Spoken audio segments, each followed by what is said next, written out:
everybody, and welcome back to another Facebook Live from Dirt Dog Sports Pound.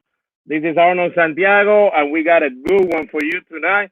Hope you're gonna enjoy this. If you're a pitcher or if you want to know about pitching, all those coaches that we got there at Dirt Dog Sports, get ready because you're gonna get a lot of tips tonight, and you're gonna be able to get a good idea about pitching, especially the old era pitching and the new era pitching.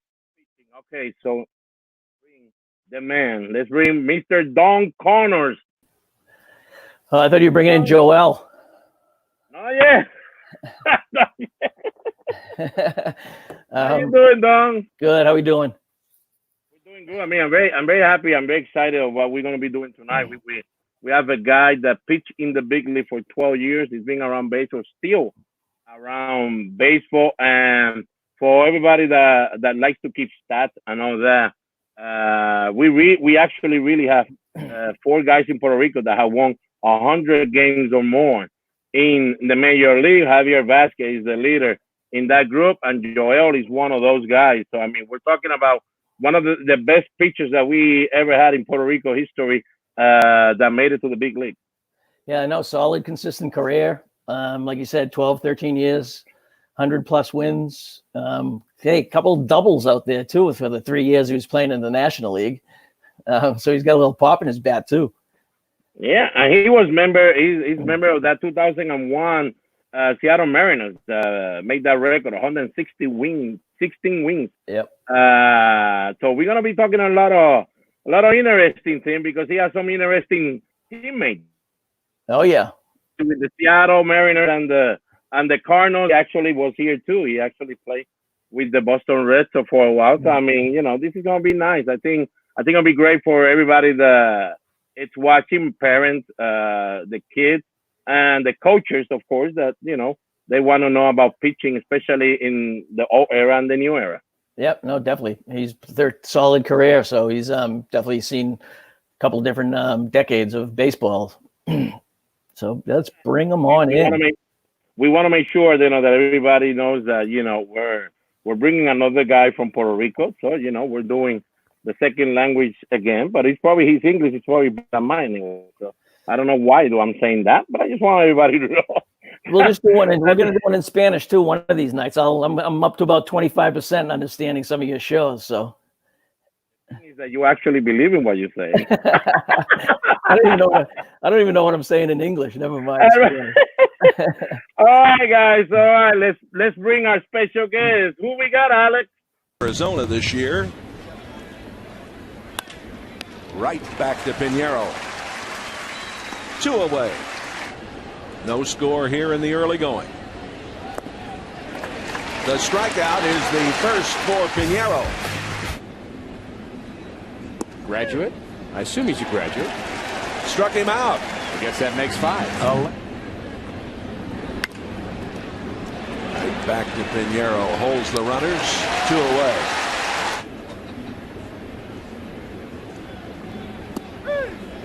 Got him. Strikeout on the outside corner. Has been moved to 6:15. So a couple of time changes in that home series. The Monday night game 6:09 against the Dodgers. And the Saturday game. Well, there you go, guys. Joel Piñeiro. Joel, don't move too much, man. You're gonna drive me crazy. How you doing, my man? No, I'm doing great. Thanks for having me. Thanks for joining us. Great. And one great thing about this, Joel, we're bringing a guy, not just to pitch in the big league. It's just the way you did it in the big leagues. You know what I mean? And one of those guys that were overpowering people, 97, 98 miles per hour. I mean, you were a guy like a Maddox type of pitcher. And I think, Don, we have a lot of kids back here in Massachusetts that pretty much bring that stuff in, but they still don't know. I mean, they still want to they think that, I could throw hard enough to get through them. And that's why they get in little trouble. And it's great to have a guy like Joel that he's going to be able to, talk about his experience, and we're going to get a little good idea about Joel. Hey, Joel, first of all, let everybody know, of course, where you were born, where you were raised, and where do you started playing baseball? I was born in Puerto Rico in Rio Piedras. I lived there till I was 10 years old. Then I moved to Orlando, Florida, where I went to, middle school and high school and everything. And I ended up being drafted. Well, I went to college 1 year, junior college in Edison Community College in Fort Myers. I ended up being drafted in the 12th round in 1997 by Seattle. And from there on, it was my professional career started. But I started playing baseball like around 5 or 6 years old. My dad was a pitcher in Puerto Rico, playing professional in Puerto Rico, what they call the AA Coliseba. And I was always at the ballpark. He was a pitcher, and that's it. The love for the game started there. Just being every weekend, going to the practices with my parents and my dad, and that's how it all started. Nice. Now, what other positions did you play growing up? Were you always a pitcher, or did you kind of? No, I was a pretty good shortstop back in the day. I played shortstop and second base, and I thought I was Robbie Alomar back in the day. I always wore number 12. That was my guy looking up.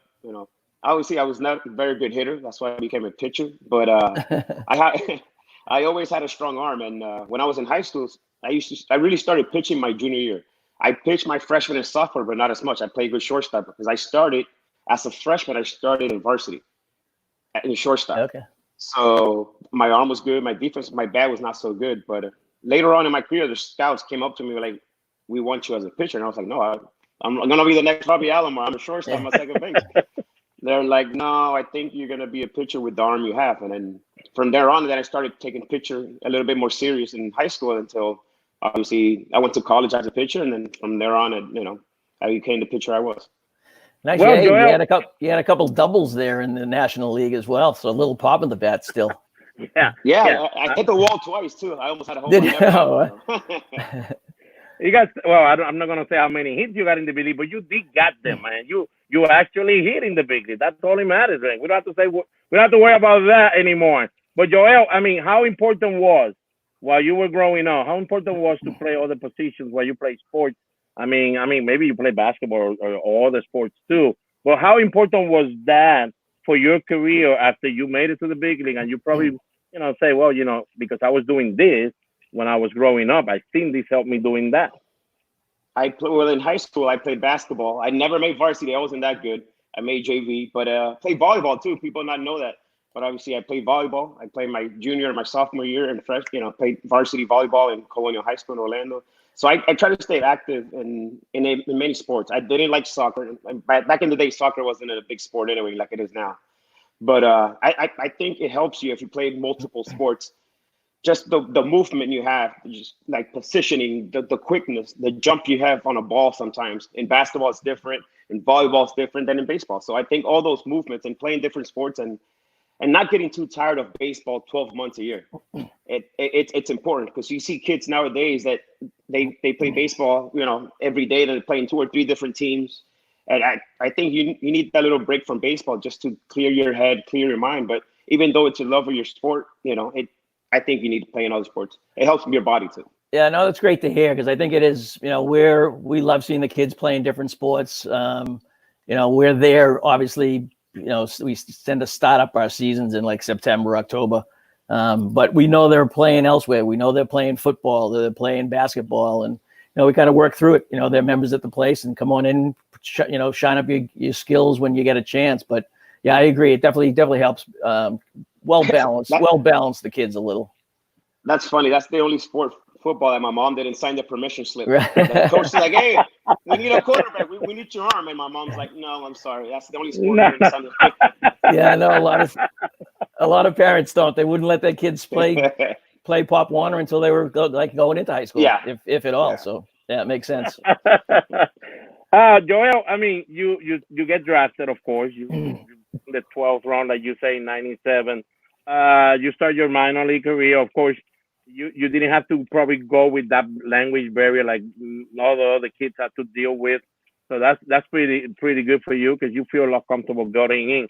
But how was your experience in the minor league when you got there? I mean, how big of an eye opening was while you are playing sports that you are dominating pretty much? You feel good, and once you get there, you see all 300, 400 guys that are pretty good.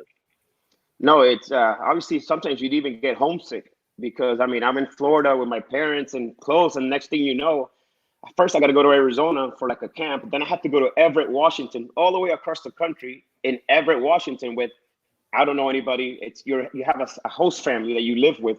And it's like, it's tough. You're on buses for 14 hours, 15 hours, 12 hours. And it's just, you get homesick, but I just told myself that it's part of the process. And it's something that if I want to accomplish my dreams, that you have to go through. Same thing. It's like going to first grade, second grade, third grade. It's just, you got to work your way up. But minor leagues was a struggle sometimes. You had your ups and downs, but I think me being mentally strong helped me. But trust me, I had some long nights that I would call my parents crying, saying, what am I doing here? It's tough. And then that's when my parents helped me. I was like, hey, you're doing this for a reason. There's a plan. There's a goal for you. God has a plan. Don't worry. Everything's going to be fine. And then having that awareness of having my family behind me helped me. But it obviously, when everything's going good, everything's going good. But the rough times is when you really need that help. Yeah. Now you mentioned being mentally strong. Now, do you think you get that from watching your father play ball and struggles he might have had, or just something you? I think you grow into it too. I mean, I'm not a big guy. I'm 6 foot and I weighed 180 when I was in high school. It wasn't like I was really big, but when I got on that mound and when I got that ball, I thought I was 7 feet tall. Nice. And I didn't care. I didn't care if the guy who was batting was Frank Thomas or whoever it was, Jose Canseco. I don't know. It's just I felt like I could dominate him. Had that strong mentality. It was like, I'm here to get you out. I control the game, and so that's that strong mentality. I think that's what helped me out a lot. Yeah. Yeah, that's pretty. I mean, pretty good for the kids, Don. That we always tell them. I mean, you have to deal with the struggles. You know how the kids get down quicker, and they think that they're playing a sport that you fail a lot. Yeah. Of course, if you get to sign professional, then you're gonna fail a lot. That's just how it is, and you have to get yourself out of it yourself. But it's good that Joel, reminds you guys that, and this works too with the softball girls too. So you girls too. Think about that. I mean, you have to, prepare yourself mentally and let things go. If you don't have a good game, just let it go. You're going to come back. And of course, the parents, Don, the parents that you always talk about them. Parents means a lot for this kid to, get to the next step. Even if he's 12-year-old to get to the 13-year-old. I mean, just to get to the next step, they need them to be there. It happens at every level. Yeah, it happens at every level, at every sport. It's not, it's only baseball. It's basketball. It's everywhere. It happens in every sport. So I think to me, that's what being mentally strong. There's a lot of books out there that I would read sometimes too that kind of help me focus, and it just find a way to clear my head. Yeah. If you go in there and you think the bat is going to take you deep, then guess what? The bat is going to take you deep. I mean, it's just Joel, you know how it is. No matter how it is, I mean, you're gonna get, if you're a pitcher, you're gonna get hit. I mean, you're not gonna be able to get everybody out every single game, every single inning. You're not gonna show up to the game feeling 100% every time. There's always time that if your mind it's not prepared, then you're gonna have some struggle, and your struggle is gonna get bigger. And if Joel would have had those struggles mentally, next thing he knows, he opened his eyes, he's back at AAA. I had no idea how he ended up there, and how do I gonna come up? Because you have to have your mental side of the game very nice. I mean, we need our bodies, we need physical, we need all that to be ready to go. But definitely the mental side of it. At Dirt Dog Sport, we always talk about these, Don, the coaches. We always tell you kids, you kids look at us like, what, mental? Because I'm 11, I'm 12. Well, you start, you start working on that. That's something that you have to grow into it, like Joel said, but you need to get into it. Well, Joel, you know what? I'm sorry. I have one little trick that I think might help. I did it when I was young, and every day on my start, I would write down on a sheet of paper my goals for that start.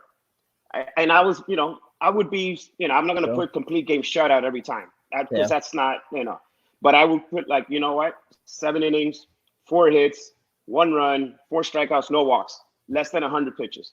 Next time, I'll go 6 innings or I'll go 8 innings. And I try to put a goal for myself every time I was going out there. And then next thing you know, you look up and you're like, oh, I put down 7 innings and I'm in 6 2/3. Let me get this out. And it's just to motivate not only yourself, but at the same time, you're helping your team out because you're doing good. So it's just something that I used it and it helped me, just something positive to kind of put a little goal set. And I did it for my whole season too. In the first season, the first practice, I'll be like, this year I want to throw 200 innings, or I want to win 15 games, or it's just something to kind of motivate myself.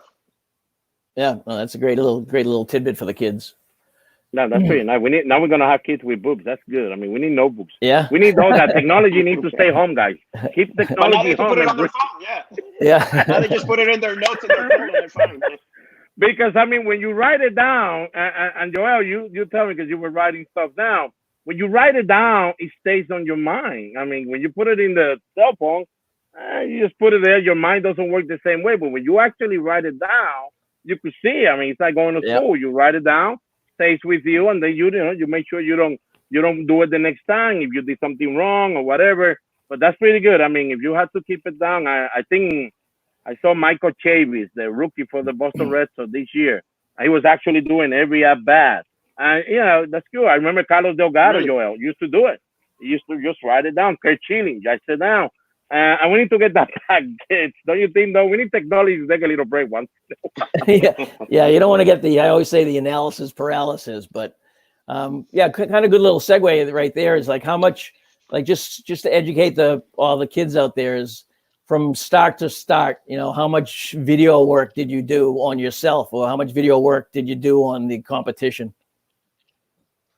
Well, I mean, back in the day, it wasn't as much video. I would look at pictures that would, imitate me, like myself. Like I would look at Derek Lowe, Jason Marquez, Bronson Arroyo, guys that were sinker ball pitchers that faced that team maybe a couple of weeks before. Like I wasn't going to look at a video of Strasburg or look at those Verlander because that wouldn't help me out. So I would get a video of their lineup facing that guy because they're sinker ballers. They threw curveball and then changeups and try to have the same approach as they had, or they didn't have the right approach, me going the other way. So, but every start before you sit down with the catcher, you sit down with the pitching coach, and you go over the lineup. You talk about who's hot, who's not hot, who swings that first pitch, who likes to go the other way with 2 strikes, who chases the ball up.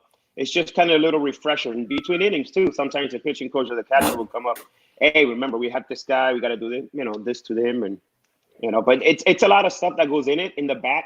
Yeah, like behind doors that people don't know and don't see. But the more you look at it, the more it helps you out as a pitcher. Yep.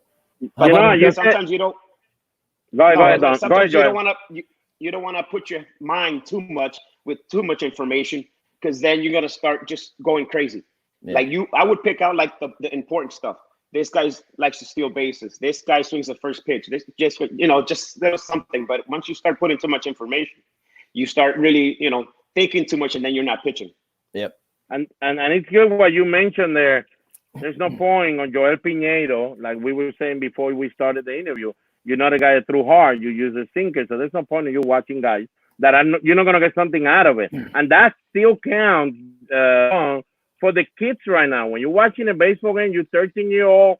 When I was 13-year-old, I tried to watch Keith Hernandez because I know he was a lefty, but he was kind of hitter I was at that age. I was not a home run hitter. I was good around the bases, so I find a way to, Keith is doing this, but there's no way I was going to look at Frank Thomas. I was going to look at Mark McGwire because that was not the type of player I was. So when they go to hit, they hit different than me. I mean, their swing changed, everything changed, their approach changed. I mean, even with 2 strikes, they're willing to swing at a ball that is down on the dirt, and they're okay with it, but I couldn't do that. I was the guy that tried to make contact. So that's a good point that you bring, Joel, because, Don, we always try to tell the kids the same way. Watch the game. It's great to have, I love Mike Trout. I like, get your favorite players. Yep. But when you're watching somebody to try to learn, so, try to make sure you follow in the game. You follow the player that goes with you. Piñeiro on the mound tonight for the Angels. Piñeiro making his 6th start of the year. He comes in at 2-3. With a 5.76 earned run average. Now we're watching Joel. We're watching Joel against the Red Sox. Swing and a miss. Euclid strikes out for the 2nd time tonight against Piñeiro. Somebody's getting Joel, man. Joel is getting Kevin Euclid, man. And he gets Martinez. It is his 3rd K on the 2nd out of the 5th. That's pretty nice. And it's strike 3. Euclid throw the bat. There you go. We run double in the 8th. Oh. This time Piñeiro strikes him out. Joel, you could hear. You could go ahead and mute your your mic there. You could talk to us because that was. Yeah, I struck out Euclid 3 times that day. And I mean, and I'm pretty sure, Joel, those reactions is because he's not throwing hard. I mean, there's no way that this guy is not throwing 95 plus. There's no way I can hit this guy. On the mound tonight for the Angels. Piñeiro making his 6th start of the year. He comes in at 2-3. Hell, 5.76 earned run average. He's the ball very well. He's not fouling. You got him all over. Look at that. Just a regular fastball down the middle. Swing and a miss. Euclid strikes out for the 2nd time tonight against Piñeiro. There's just no way. This one is a good pitch. This one, no, that's nasty. You got nasty there, man. 3rd K. Victor, man, that was not fair with Victor there. But right now, look, he had no idea. That's gonna make you feel good. Oh my God, because those are nasty, man. Those are, I mean, and it's. I'm gonna ask Joel now that I think Euclid's one was a slider, one was a changeup, one was a sinker. That's 3 strikeouts. 2-0-2. He's looking for your sinker, or he's looking for a little slider. You threw it down the middle, 90 miles per hour. Here you go. He'll take it. So the next time back, he's like, oh, he's gonna bring me that fastball 2-2. I got it. Slider. I mean, you got him crazy with the sink. But it was interesting the way you pitched to the lefties, too. Did you do something different to the lefties or against righty? Or it all depends what kind of hitter they were, because definitely it looks a little different. Because that hook there with the lefty, that's pretty nasty, man. That was I think that was one of my better pitches, my curveball. Back in the day, my dad, when he threw it, he taught it to me. He called it a drop ball. That's what they called it back in the day in Puerto Rico. It's that big 12-6, not a curveball. It's that drop ball. And I was like, okay. And but yeah, like that was my go-to pitch. I would throw that pitch behind in the count, ahead in the count, 3-2. And especially to lefties, I just try to go backdoor with that curveball. And then obviously you saw in that video, you know, it was a good dominating pitch. I loved it. To the lefties, I loved pitching them backwards a lot. That was one thing that I did to the lefties. For some reason, it just felt easier for me to pitch backwards to them. So explain to the kids what do you mean by it when you say backwards? Okay, so backwards would mean you start them off with off-speed pitches, and then you finish them off with hard fastballs. You know, depending on, instead of just getting ahead with a regular fastball, which is obviously the first pitch fastball strike is the best pitch in baseball. If you can't throw a first pitch fastball for a strike, don't even worry about throwing curveballs, sliders, or changeups. That's the first thing you have to learn how to dominate. First pitch strikes with a fastball. And obviously, pitching backwards would mean I would start him off with changeups, start him off with curveballs, and then try to finish him off with a fastball up in the zone, or just confuse them right out of the gate. Right out of the gate, yeah. Quick question in regards to like high school. You know, how many pitches did you throw in high school, and what was your out pitch at that point? Well, like I said, I really didn't start pitching until my junior year. I played short my freshman and sophomore year, and I would pitch maybe once a week, maybe barely come in a couple innings. But once the junior year, it was like I started once a week, no matter what, and it was like, and I'm pretty sure I threw a lot of pitches. I don't know how many I really threw, because back then it was just, how do you feel? You feel good? Okay, keep going, you know. And obviously, you being a fighter, you're like, yeah, I'm good. I want to stay in here. And but that's the good thing about technology and stuff now, that every team has an iPad. You keep pitch track, you count. Everybody has a counter, and it makes it, to keep a track of the pitches. And I do it with my kids here at the high school level. They don't pass 75 pitches, and and we're talking about juniors and seniors, guys that are going to go to college, and they have a bright future. So we don't want to mess these guys up. And you're in an area like Florida. I mean, you got a lot of competition there. Competition is hard. The kids, we're back here in Massachusetts. You play like 6 months a year outside, pretty much. 6 months, maybe 7. If you get lucky.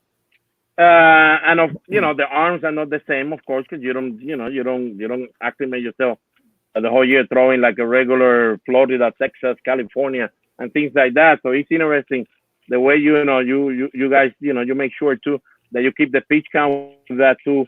Dog sports, we know that some of the kids get a little upset sometimes then because they're pitching a good game and all that. But I mean, there's a goal in life for them too, and we want them to try to have a good opportunity to reach it, even if it's not professional, like we always say, Joel. at least college. Make sure you get something with college because the sport, baseball, will help you to that. All right, so you make your debut in 2000 in the big leagues. All of a sudden, you got there.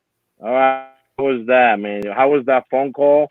How was the moment that you got in that field? And how was the moment when you saw that lineup? I got it right here. Ray Durham, Jose Valentin, Frank Thomas, Maggie Ordonez, Paul Cornetto, I mean, Carlos Lee. Wow, man. You only 21, man.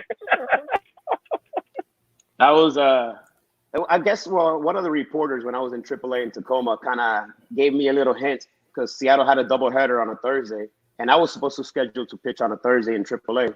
And a reporter came up to me and said, "Hey, Joel, I heard you're pitching tomorrow." And I was like, "Where?" He goes, "Yeah, I'm pitching here." He goes, "No. You got first. I heard you got game one of the doubleheader in the big leagues." And I was like, "Oh, no. Nobody's told me anything." And obviously, after that game, the manager did call me in the office and say, "Hey, congrats. You got to leave tonight because you're going to Chicago. You're pitching tomorrow at 1 o'clock." And I was like, "What?" I mean, I started shaking. I started calling everybody. I mean, my heart started pounding like crazy. And no, that's what I flew out that night, like around 10 o'clock at night, and I got to Chicago. And it's when I got to the ballpark, I went early, and I had to walk outside and go before anybody got there, and just walk and look at the whole field. I was in street clothes. I was in a suit, and I walked out on the dugout because people are like, "Go out there. Don't just wait till 7 o'clock to go out there and get that experience." So I got that. Freddie Garcia kind of told me that, a good buddy of mine. He goes, "Go out there and walk around, look at the mound, look at the dugout, look at the stands, so you get that out of the way." But it's honestly a dream come true. You get out there, and obviously when 7 o'clock comes around, it's time to go to work. And I was lucky to come up with a win. Nice. Yeah. Must have been tough to sleep the night before. How'd you pull that off? Yeah, no, and then I have my parents were coming in, my mom, my wife, everybody was coming in, so it was like you trying to please your parents, and it's like I want to relax. I got to pitch tomorrow, It was a great family. We had a nice breakfast that morning. We had a family breakfast, and it was just trying to sink everything in. But like I said, like I told the reporters after they interviewed me, I said I felt like I was in La La Land. It was just I didn't know what I was thinking. So yeah, awesome. and right away after the game, doing something new. Let everybody know and let the kids know what was your experience. I mean, you win the game. I mean, you're in heaven. I mean, I'm in the big league, and you get the news as soon as the game is over. Yeah. So before game 2, I iced my arm. I did my exercises, and Lou Pinella calls me in the office, and I was like, okay, he's gonna congratulate me. He's gonna, whatever.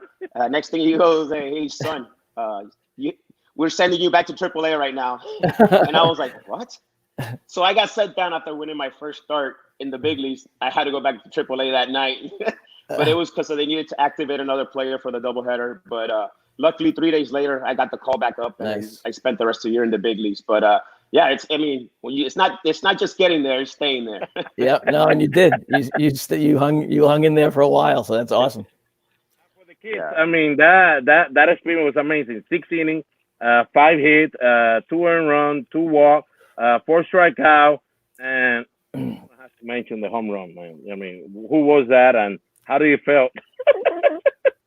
Well, I'll tell you my first strikeout was Carlos Lee. But then, my first home run that I gave up was Charles Johnson. What was it? Was it a slider, sinker? What was it? Honestly, I don't know, but it went really far. It was one Arnold that I didn't throw the whole game. But that's pretty nice. I mean, and all of a sudden, the next year, of course, you are with the team, and you pretty much know. Pretty much now you're major league as long as you keep doing what you do. I missed the first month in 2001. I didn't break camp with the team. I missed the first month because they had the 5 starters, and they told me they wanted to be a starter. They didn't want me to be in the bullpen. They wanted to use me as a starter. So go ahead and start in AAA, and then you'll be the first guy up. Next thing you know, somebody got hurt. I think it was Aaron Seeley or somebody got hurt, and then I got the call. Then I went back to the big leagues. But yeah, it was kind of frustrating because I thought that year you were in the bullpen then most of the year. Yes. The rotation, like you probably thought you wanted to be. That's what I thought was going to happen. But then they put somebody else, and then I was in the pen, and I was like, I didn't get the first. I couldn't make the pen, and now But it is what it is. It was a great experience. You were were in the big league, you were eating nice and all that, but nice and coffee, that was good. I mean, no matter how, guys, you want to be there. So if it's just pitching once in a while, well. Sure, Petit's not too upset about that walk with the pitcher coming up. It's a fair ball. Look at that. Albert comes Look at that. Man, Alex Here really comes loves you, man. Look Molina. at that. 2-0 St. Louis. Hey, Piñeiro delivers. That day was on my birthday too. That was Hey, on my he's looking like birthday. everywhere. Man, His come on, you second come and on. third RBIs of the season. Well, he thought it was going to be Oh, a my little God. easier trying to get ripped. the pitcher out, but There you Piñeiro go. Ripped down the makes line. it backfire as he pulls it right inside the Bullet. bag. Third past the diving Mark Reynolds. Look at Albert Pujols scores. looking Here like, comes what? Yachty. The best is Yachty when he's celebrating. Like, what just happened? I mean, you could tell, Don, that Pujols and Yachty was like, well, okay, Joel is hitting 3 outs, inning over. He showed But that. that was nice. Funny. That was funny. That's when you got the second man probably say, you see, I could be a shortstop in the big league. Who said I can't hit? I could hit. Yeah. Joel, you were. Hey, no, I have a stolen base in the big leagues. Nobody knows that. Oh. You have a video? No, Uh, but I have a stolen Yeah, I base. mean- It was 2001. I mean, 2001. I know you love that stolen base. I'm gonna tell you that. This is very, that's all you're gonna be talking about, that stolen base. I need to find it now, the video. You were in that team, man. How was that experience with that team? I mean, you win 116 games. Ken Griffey just left the team. I mean, so they got traded. So you go to spring training. I know you hear a lot of people talking, but I mean, you could see it. You're there. And you got Ichiro Suzuki in spring training. Couldn't hit nothing. I mean, it looked like he wasn't even a ball player. And people were just saying, you know, this Japanese, you wasted your money. This guy's gonna be a nobody here. And all of a sudden, he ended up MVP and Rookie of the Year. I mean, but there was a lot of things going on for that team to win 116 games. I mean, can you tell us a little about what do you think was the perfect thing and the perfect storm for that team to end up winning 116 games? well, obviously, I guess us being together as a team, the camaraderie we had, but it felt like we weren't counting on just one guy to do everything. One day it was the pitching staff, one day it was the defense, one day it was the hitting, one day it's the ninth hole hitter that made the big play, and it was just like a team effort all the way around. I didn't think we lost 3 games in a row till like the last week of the season, when we never lost 3 games in a row. So it was just something that we're all playing together. We're picking each other up, and it wasn't just counting, it's going to be Edgar, it's going to be Brett Boone, or it's going to be this guy. It felt like everybody contributed at one time and a moment.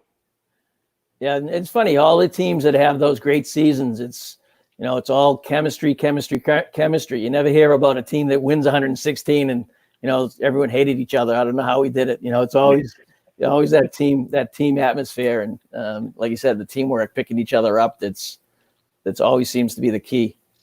And you finished obviously 6-2 with a 2.03 ERA. I mean, your little grain of salt was pretty good that year too. So I mean, it's like you're saying, everybody help each other. 38-year-old pitcher Jamie Moore, you're throwing 60 miles per hour pretty much.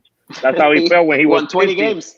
He won 20 games. So I mean, that's very interesting. But I mean, Joel, can you tell the kids and even the parents and the coaches, how important is that chemistry? Because new baseball is talking about analytics, sabermetrics, and all that stuff.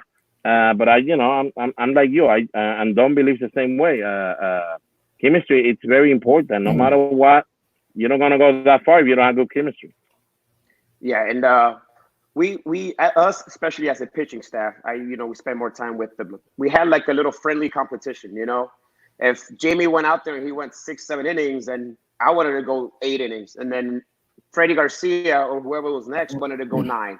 It's just, we'd be like, oh, okay, you struck out 5, I'm going to try to strike out 6. It's just like a nice friendly competition to kind of help push each other in the right direction, or if somebody was struggling, there would be like the first guy picking you up, let's go, you're slacking, or you're doing this, you need to get, pick it up.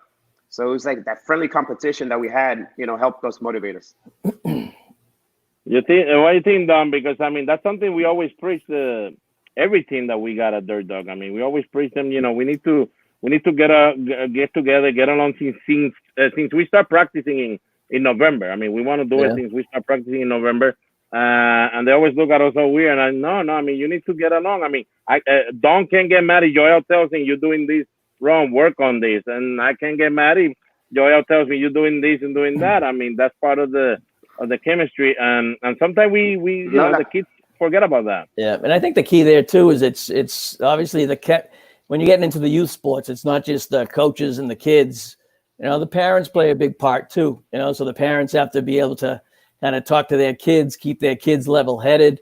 Don't put excuses in the kids' heads, because the excuses they put in the kids' head is just going to go down to the team level. So it's the players, it's the parents, it's the whole organization basically. Yeah, it's finding that little message, the right something to say to that person or to the player or to the coach. It's not always yelling and because this and that. It's just finding that right communication. It's like, I'm trying to tell you this because I think it will help you in this way. Not saying you're bad or you suck because of this. No, it's just I'm trying to find what's the best way for me to try to help you out. Or it might be something good. You need to keep doing this because that's what's taking you to the next level. That's where you're throwing harder, or that's where you're staying in the game longer, or whatever it is. Yep, and you have to treat each kid differently. You can't treat the whole team the same. So you got to kind of individualize it, and so it's. There's a lot to it. There's no doubt about it. Trying to build that perfect team, but it sounds like you guys had it that season. Hey, Joel. And obviously we went into the Yankees. You see, I didn't want to say that, man. We don't mention Yankees here. We don't care about the Yankees. I know, but we won 116 games, but once we ran into the Yankees, they had that experience of being in the World Series for so many years and in the playoffs that Seattle hadn't been there since '95, and it was just a matter of wow, we're there, and then we were outplayed. That's all. I mean, we had a good team. We were just outplayed by the experience of the Yankees. Yeah, that is true, and it's good that you had to go through that and you learn a lot, and then the year after that, then your career gets that confidence and you understand everything that is going on. It helped you a lot with the Cardinals. The Cardinals was always playing tough games. They were playing winning games. But I want to ask you something, because always the kids always ask, how was Suzuki? How hard he worked? What kind of player and he was on the behind the scenes? And Albert Pujols, players like that you were, Yadier Molina. Wow. I mean, because people think they're good because they just have talent, but people just don't know the extra things they do and all that. I mean, it's Ichiro. I'll start with Ichiro because he was there first in 2001, and I played with him for 5 years. The work ethic he had and the routine. He would call it a routine. I learned the routine after year one. I knew exactly what he was doing, when he was going to do it, how he was going to do it, because he just had a mentality. He will come in, he'll eat something, then he'll go stretch out, get a massage, go to the cage, go watch video, and then go every time. He just had a routine. And that's when I started learning. I was like, wow, this guy you need to have a routine. Having a routine and that work ethic, the work behind the scenes that people don't see is what's going to make you the better player. A lot of people don't know that. Work behind the scenes is what's going to make you take it to that next level. But Ichiro was one of those guys that I really learned, like, wow, he's impressive. And he became the player he is, Hall of Famer, soon to be a Hall of Famer. And I'm glad I spent 5 years with that guy. And he was, really, guys, you're good. Yeah, stayed healthy. Yeah, stayed healthy. And once again, probably ties back to that routine and eating right and everything else. It was amazing. When we're talking about routine for the kids, because they're probably going, yeah, but that's in the big league, coach. I mean, I'm not in the big league. What routine you talking about? There's a routine. I mean, because we always have a little trouble with some kids. Game starts at 9 o'clock in the morning and it's 8:15 and you're not even there yet. And all of a sudden you show up at 8:30. That's not a routine. Then, everything is messed up because the thing already stretched out. Then you have to stretch by yourself. Then you have to do it quick. We had no idea when you ate. You probably ate something at 8:15. I mean, and then the whole thing, I mean, when you look up, I mean, you're not ready to play that game. And anything could happen. You could get hurt or you have a bad game. And then you kind of like, all mad about the whole thing. And then the second game is just worse because you just don't you're not there, you're not prepared. But Yeah. that's the routine we're talking. When Joel says a routine about a player, I mean, 9 o'clock game, I think you should be ready to go at 8 o'clock at the field, ready for the stretch. I mean, you want to make it there at 8:40, 7:47, 7:45. Make sure you got time to sit down, relax. Of course, part of the routine will be getting to bed early the night before because you have a 9 o'clock game there. So that's part of the routine, kids. I mean, so we want to make sure, Don, that they know the routine is not just only for the big league guys. I mean, routine is even for the 11-year-old, 10-year-old. Yeah, no, and we're trying. That's what we're trying to build up during this pandemic too. Trying to get them into a routine at home. They're doing their homework online. We're trying to get them to get videos. Do some conditioning between, playing Fortnite. Go down after a match and do 10 push-ups. Just anything. Just get. And they've been great. They've been great. They love these interviews. They've been really working on their games at home, doing the extra work. So hopefully it pays off when we get out back on the field. Contact, and then you can expand, use all your secondary Another pitches. one. Jackson takes a cold strike 3 on the outside part of the plate. Well, tell the kids, especially the ones that are pitching right now, how important was to hit your spot. Over to Kendrick Morales, a 1-2-3 inning. Well, continuing to roll. You hear me? I wouldn't say it's just. Deal 1. Right into the glove of Piñeiro, flips to Morales. That's Go ahead, how you Joel. get it done. A 1-3 double play. Piñeiro. I wouldn't say it's just hitting your spots. It's just not being afraid of contact. That would have been it. He had a Making triple that play all quality over this pitch. play. Breaks his bat right back to Piñeiro. So he doubled up again. There's out number 1. Now, Joel, were there times when you went into a game and you felt like one pitch just was not going to work that day at all? And seeing the ball and squaring it up. All the time. It happens all the time. The next thing you know, you're warming in the bullpen. You're like, man, my slider's not there. And then once you get on the mound and the game starts, it's there. It shows up. And yes, and I have games when I was like dominating. I was like, man, I'm hitting my spots and everything. In the I don't make it past the 3rd inning, and I was like, wow, what happened? On the ground, right back to Piñeiro. I did everything right. Relay to first in time. 1-4-3 goes the double play. And that's why you just have to have that short memory. Right back up the middle. Oh, you kick it off. Piñeiro, and it stays on the infield. Vice versa. Sometimes you don't have your best stuff in the bullpen. You get out there and you're like, whoa, I'm in the 8th inning. Coming up. That's what that strong mind, like I said, short mind, memory comes into play. Wow, I mean, thank God you didn't play soccer, my man, because you're kicking the ball there. I thought Alex was going to pull up the stolen base there for a second. No, Alex, I mean, he's still working on it, I'm pretty sure. No, but that was in Arizona, I remember. But it was a hit and run going bad. Yeah, but that was pretty good. You haven't forgot about it. You haven't forgot about it. That's pretty good. Don't worry about it. That's good. No. Joel, dímelo. You've been coaching your kid. I mean, I think your kid is going to college now, doesn't he? No, he's going to be a senior now in high school. Senior in high school. Okay. Do he already know where the college is going to go, or you have an idea? We had a close idea, but obviously when the whole pandemic started, like the schools had to back out a little because the NCAA started allowing players to come back for that extra year, and obviously that's him right there. Yeah. I guess the schools have 11.7 scholarships to give out, and so some of those teams might have juniors coming back, seniors coming back, so then they have the first bite to go first, Okay. So everything definitely changed a lot. Yeah. So my son right now, he's about 84, 88, That was our last high school game. That was our last high school game, by the way, that we played this year. Okay. I mean, do you think he looks more polished than you when you were that age? Definitely, because you weren't playing pitching like him the whole time. No, definitely, and obviously last year he came up to me. He goes, "Dad, I want to be a PO," And I was like, "But you're in high school, man. You should want to play everywhere, Enjoy high school." He's like, "No, I really want to concentrate on being PO because I think that's what I want to do." And I was like, "All right, let's." And he loves it, man. He works hard. He goes after his stuff, and I'm very proud of him. So it's kind of tough this year that we had to cancel. I mean, not for us, for everybody that play baseball anyway. No, but, you guys got some games in. Yeah, that was that Friday night before like Monday school closed and everything. So we got that Friday in, and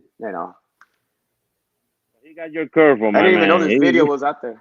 Yeah. Now what does he throw? What does he throw? Yeah, for there pitches? it is. That's That's the the fastball curveball. curve change. Fastball curve change. He's been learning the little slider now. But I said I don't want him to try to throw a slider right now because I think it's going to take away from his curveball. I think he's going to get in that in between of the curveball and slider.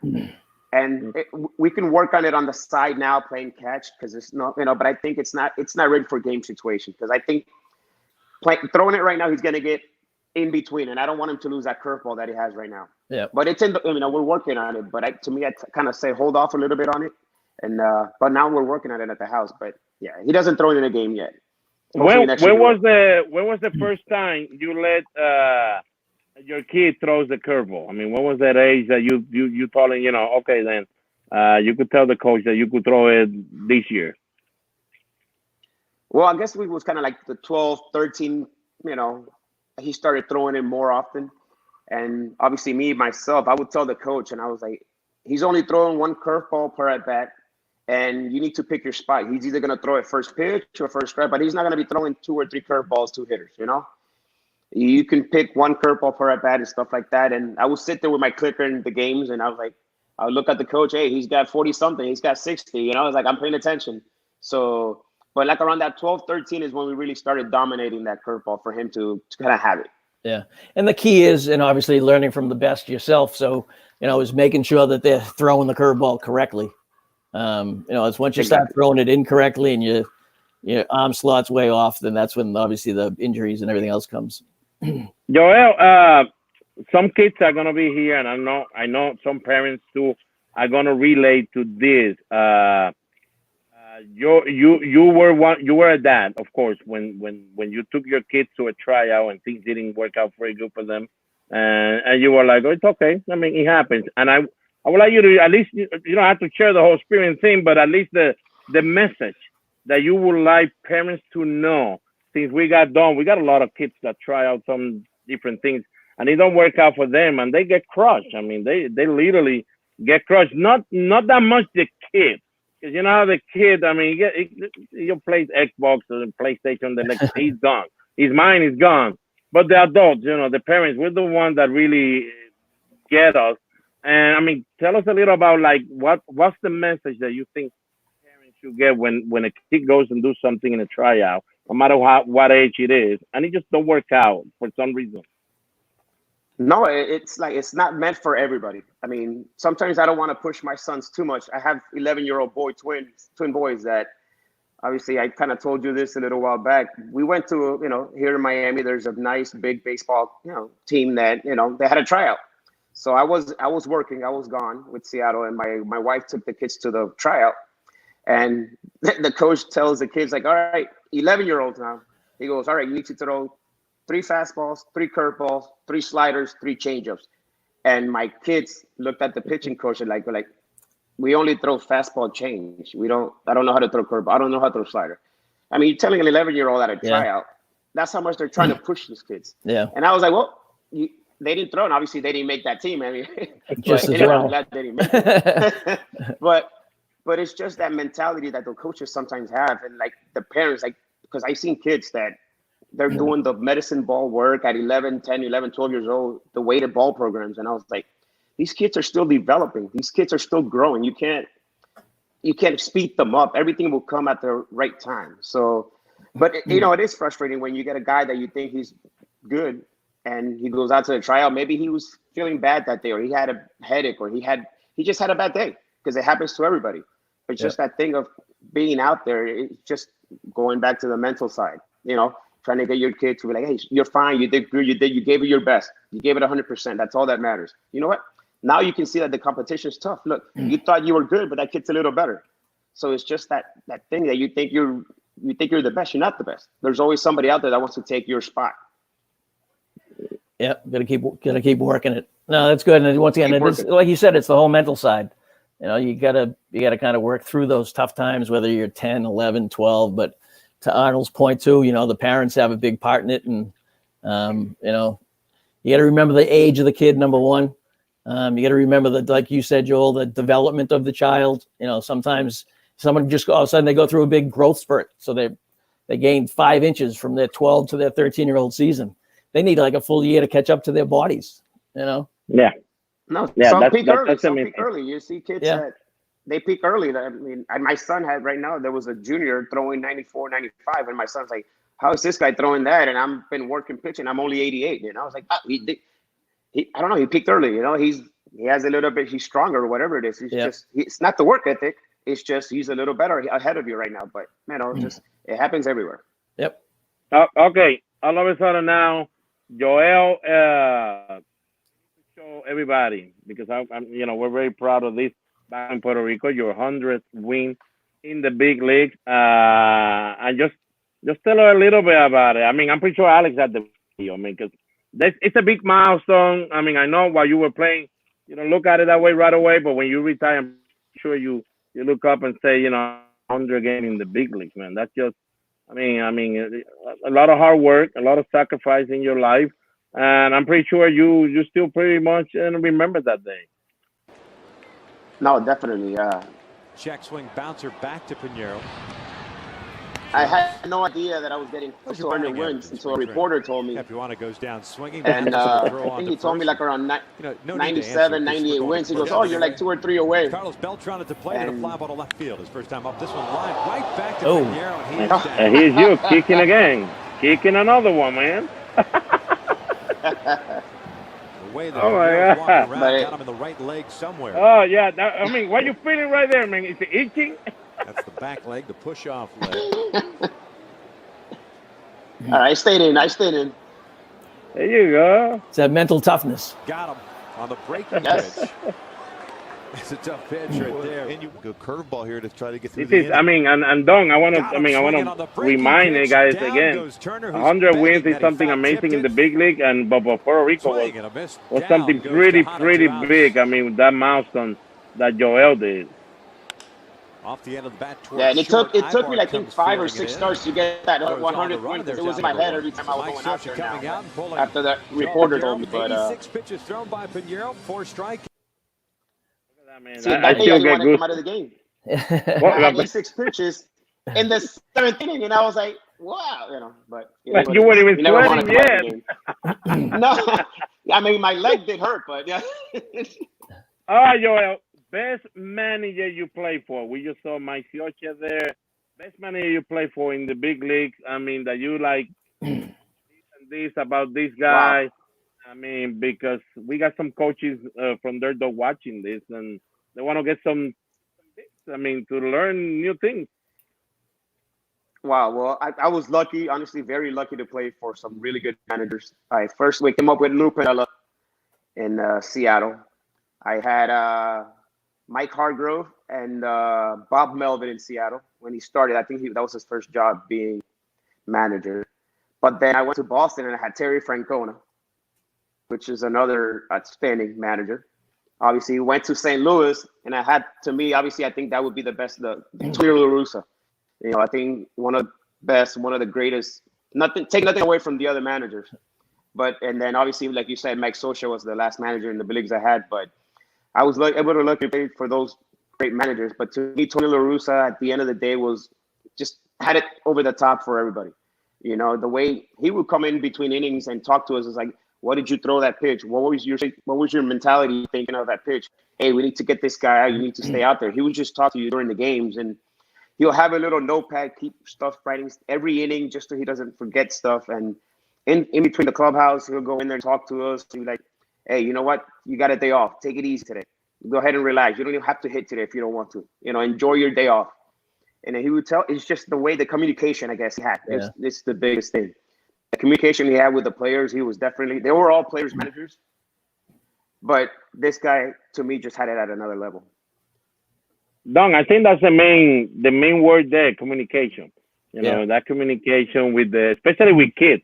Once you're working with kids, I always, Joel, when I coach here with Dirt Dog, I always have a little thing with my team, and because I tell them when somebody makes an error after the inning, we're gonna meet dog out. and I'm gonna start talking Spanish, and that's the cue for them to say, "Oh, somebody made a mistake. Let's not do it again." And I remember some parents would be like, "What are we doing this for?" And I said, "Because your kid maybe did a mistake in the fourth, third inning, and if I get on him right away, like get him down, he might be the guy that's supposed to come with the maybe the game-winning hit in the seventh inning. But if I go out of here in the third inning, I mean, I'll lose your kid for the whole game. I mean, at least this Spanish team, they look at it. It was funny. They enjoy it. He knows he made the mistake, but nobody's gonna say, man, no. They have fun. They sit down, and then I was always taking a peek down, and you see it. Hey, don't do that again. Arnold will be talking Spanish again. Don't do it again. Don't do it again. I mean, and that's very important for kids, especially you, Joel. I mean, you're dealing with your kids, and you're dealing with kids too. You've been coached before with kids, and I mean, how important it is that communication with kids when you're dealing with kids. No, it's and also find the right moment, right spot to talk to him.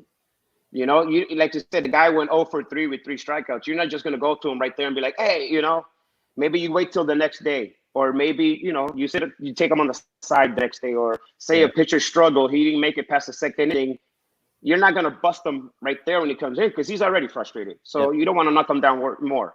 So it's just a matter of finding that right moment and that right spot to kind of say, you know what, I think we need to work on this. I think maybe you're pulling your head too much, or you're whatever it is. But just finding that right moment to talk to him instead of, like Arnold said, once they make the error, you're yelling at him, you're pointing fingers, because then you lost the kid. You're not gonna have him there the rest of the game. Nope, and that's once again, it always goes back. That's the coaching side, trying to get them to learn how to forget, move on from things, and same on the parenting side. Someone actually said once, when you're taking your kid home in the car, try not to be the first one to bring up the game. Let them talk about it instead of you kind of rehashing it. With my kids all the time. It happens with my 11-year-olds all the time with twin boys and in their car. And I was like, should I say something, or they're gonna say something first? And I kind of wait for them to. And then usually they start fighting with each other. Like, well, I got a double. I have 2 RBI. And that's coming from a parent that played the big league, played the highest level. I mean, so if somebody would like to say something right away, you would think, well, yeah, Joel could do it. I mean, he knows what he's talking about. It. My dad could do it. Yeah, go ahead. But I mean, look at him. He becomes a dad first, and he made sure that his kid is the one, that they come up to him and tell him what's going on and what's not going on. Yeah. Joel, are you all right, my man? We're almost done, my man. Do you have a baseball? I gotta get my charger. Sorry. Yes, hold on. I gotta get my charger real quick. You see, Don, I mean, 100 win in the big league, doing all this stuff. I have him in the top, but now he forgets to get the charger there, man. Yeah, this is live, bro. This is why. We didn't plan this. Live. At least it's okay. You're showing that you're a human being. At least you knew where it was. I'd be walking around the house still. So I bet you I wasn't the only guy trying to find a charger today, though. Hey, do you have a baseball with you in your hand there, around there or somewhere? Yes, I got it. There you go. Can you show us the grips for the sinker? Because we got a lot of kids that I always try to work with them, and Don, just because the sinker is not like the slider and the curve that you're going to put a lot of pressure on. I mean, but there's a little trick in the sinker, and I mean, you were one of the best. I mean, you were one of the best throwing that pitch. I mean, and I would like you to show the kids your grip and a little tips about it. All right, I'll tell you how my sinker started. I don't throw the regular 2-seam fastball that everybody thinks. Oh, where's the camera? I don't throw the 2-seam fastball. That's the regular. Brian Price in Seattle, the pitching coach, when I had him, he goes, we worked on a sinker, nothing was moving. And then he told me, oh, throw the 1-seam. And I was like, a what? He goes, yeah, throw the 1-seam fastball. And I was like, I don't know what that is. So it would be the seams of the ball right here, and I would just throw it with 1 seam. Okay, right there you go. So it's just my thumb on the bottom of the ball. Yeah. Everything's 1 seam, and it comes through with the 1 seam, and then that's what got me my sinker. So when I went to St. Louis, Dave Duncan, which is the master of pitching coaches. He goes, he has all his pitchers throw sinkers.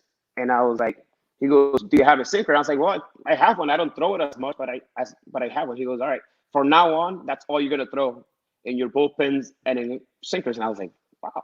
And then, because he wanted me to dominate, he wanted me to master that pitch. And me being in St. Louis, throwing that sinker gave me another 5-6 years in the big leagues just because of that.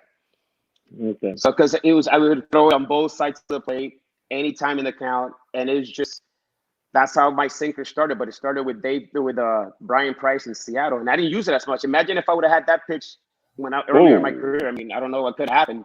But I kind of dominated later in 2007 until 2012. I mean, so 5-6 years. When you do that, I mean, you put pressure in which finger you put in pressure? The one on top of the seam? Yes, the one on top, because but I need to find it. Guys, we're live. He's going to try to help us here. There you go. Okay. All right. So when the ball comes out of my hand, the last finger that touches the dominating finger. So I would throw it, and it's the last finger to kind of give it that little extra spin. Okay. Okay. I mean, you go straight down, or kind of like a little to the side? Straight down. You want to make sure your fingers stay on top of the ball, because if your fingers go on the side, then you're gonna start cutting the ball off. So your stiff wrist has to stay your fingers on top of the ball. So kind of when you throw it here, see the last finger that comes off of it. The middle finger is the one that comes off, and it gives it an extra spin.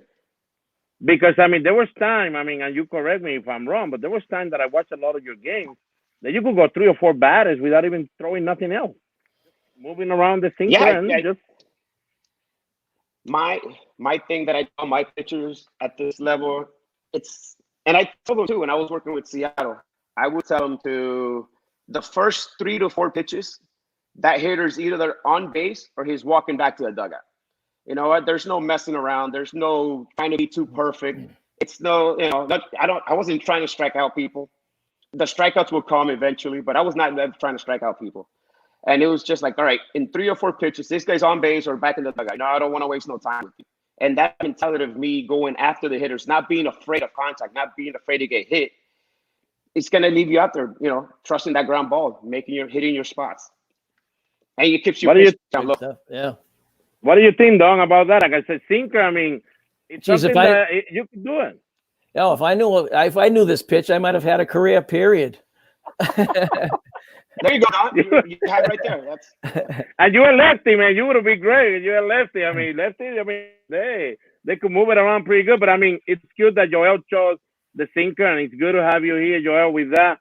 Because, I mean, a lot of people, the new baseball era, it's more of a, fastball, try to blow people. I mean, we see in the big league, there's a lot of guys in the big league, they're just throwers. They just get up there and throw as hard as you can. And in the 3rd inning, if you have nothing else, we'll bring somebody else. But with you, like you, that we don't have that many. I don't know if you remember any that is still available or active right now in the big league, because we don't see them that often. I mean, moving the ball around. We saw Rick Porcello, maybe one of the ones that are still around. I mean, but people just like, he doesn't throw hard. But I mean, just the only guy I would think too was also Mike Leake. The pitch. Yeah. So I know that because I was working with him in Seattle when I was working with them last year when I went up to. But man, I was just gonna say, I wonder how they would evaluate me in this era of pitching when everything is now throwing the ball up in the zone, and because to me my pitching was the opposite. I got to keep the ball down with the ground balls, and but now everything's spin rate, everything is pitching. I was like, I wonder how they would treat me, so I think I pitched in the right era for myself, for my type of pitching.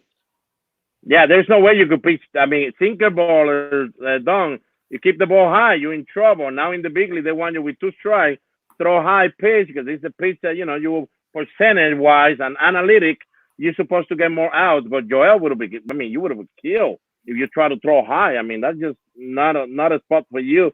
So it's not that you mentioned that. Well, Joel, before we let you go, any drills, especially with this pandemic that is going on, any drills that you think that kids right now, any age, could do at their home that you like? I mean, this helps a lot. I mean, I did it a lot while I was even in the hotel, I used to do it. Well, the number one thing that I do every day that I think is doesn't hurt anybody, it's the tubing, the bands, the J bands. That's one thing. Even my 11-year-olds, I have them do it. They do 2 sets of 10 every time, every day. Obviously on Sunday we might not do it, but they do it almost 5 times a week. And even my oldest son, but in my 11, the bands always work. That's something that I think it doesn't harm you, doesn't hurt you. Yep. And the towel drill, I was a big fan of the towel drill. And I think it works on extension. It works on the whip of your arm. And those 2 drills to me, till this day, I do them, like I said, I do them with my kids. And I used to do it when I was pitching back a couple of years, even in the World Baseball Classic. I would go do my tubing, go do my bands, and I do my towel work, and then go ahead and start playing catch. So that's one thing I think that every kid could go out there and do it. And yeah, it's available for everybody. Yep. No, that's the key. And that's done. That's one of the drills I remember a few years back. I was trying to teach a 13-year-old kid to do with the towel, and the dad was looking at me like, "What? He's not gonna pitch right now. He's not gonna throw a ball." And I was like, this is for mechanic. We're working on his mechanic release point. We want him to, go towards the plate. So we're gonna do this and that. And I mean, look at that. A major leaguer with 100+ win in the big league. It used to do it a lot. I mean, and his kids are doing it. And the bands done. We got those bands there, dog, too. The kids, I mean, they could get the idea of doing pretty good. Yeah, yeah, yep. Yeah, I mean, you can get them on Amazon. There's no excuse. I mean, you just hook them up on a fence anywhere, and it's something you can do. Towel, you go to your mom's bathroom in the closet or whatever, get a towel, get a hand towel, and start doing this. So there's no excuse. There's no excuse. So, no, good stuff. Let me say hi to Rene Rivera, because if you don't say hi to Rene, he's gonna get mad. So Rene Rivera, hi, Rene, the first one we brought here, Joel. Rene was the first one that we brought here, and then Panda, everybody else. Yeah. So, but don't worry, we're doing good in English compared to Rene and Panda. No, we just. Don't worry, I won't say nothing to him. Okay. All right, Dong. Anything else you want to ask Joel before we go? No. Once again, this was great. Once again, I think the kids are going to get a lot out of it, which is kind of what we're looking to have them do over these kind of quiet times at home. So once again, Joel, I can't thank you enough taking the time, giving us your knowledge of the game. And once again, just honored and I appreciate it. No, yeah, thanks for having me. We should do this more often. Like I said, any way we can relay that message to the kids, to the parents. However, like I said, it might be 1 guy or 2 guys that gets it today, understand something. Then the next time be more, just pass it on. So it's just as long as we get that information to one of the guys, it might start something. But you guys, Arno, we talked to Arno a lot, so I know what you guys are doing up there, and it's great with the kids. And like I said, you're keeping everybody updated with baseball, and it's fun. It's fun having you guys joke with Rene and me, But it's fun. Like I guess you guys are doing a great job. All right, no, appreciate it. Thank you. Okay, my man. Stay safe. Be safe. I mean, God bless you. Te quiero un montón. Gracias de verdad de estar aquí con nosotros, caballete. Y nada, me cuidas un montón, papito. Ok, papi. Saludito a la familia. No. Igual, salud. Next time I'll have my phone fully charged. Hey, Alex, take it away, my man.